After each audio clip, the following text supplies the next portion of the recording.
Hello everybody, Softypapa here from the Softypapa store with another Japan treasure to share. This is a bell in the shape of an oni, an Akaoni to be precise. Aka means red, oni means ogre, so it's a red-faced ogre. It's a ceramic item, and you can see it's got a little bell hole on the bottom there, and there's a little rattle in there. I wouldn't necessarily call it a ringing sound, more like a rattle. Let's see. It's not really meant to rattle. It's not the kind of thing you want to hang up or anything like that. It's something you would just kind of set on a shelf and display. So let's take a closer look. All right, here's our little ogre. This item is used. It's been on display in someone's house for quite a while. It's been handled. It's got some marks, some little scratches, maybe a few little chips here and there. Scuff marks, you can see from the bottom.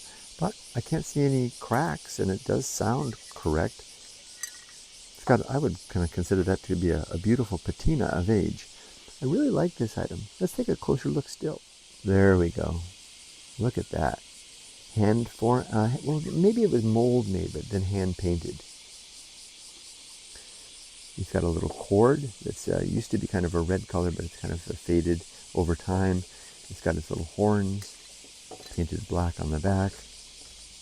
You can see here it's in good shape. It's got a patina of age. I mean, I think I like that. I prefer my Japanese antiques, a little bit weathered. Ogres in Japan have a tradition of being both sometimes good and sometimes bad. For example, the character of ogres can be used as a cautionary warning to children to behave, as some festivals in Japan do. They can be warded away by throwing soybeans for some reason. So there's a festival called Setsubun where you toss soybeans out. Typically the father of the house will dress up like an ogre and come to the door, and then the children and mom will throw soybeans at him and say, "Oni ga soto, fuku wa uchi." So out with the bad evil, out with the bad luck, in with the good, and their dad will scurry away into the night.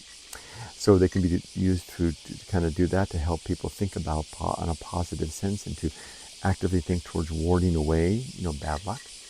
They also are a very nice motif in art. You can see them all over the place in art, particularly in children's stories, where you'll see both red Akaoni and aoni, the blue oni as well. So it's very common to see them in red and blue. It's a very nice item. I'm very pleased to have found this one and brought it to the store. If you'd like to add it to your house, check the link below. You can have a look at the description, at the product or the item, and then, but if it's gone, have a look around my store. Maybe you'll find something else you like. I date this one to the Mid-Showa period, so let's call this 60s, 70s, something like that. Although it could be older than that. It's clearly been sitting around on somebody's shelf for a pretty long time. Here's some photos.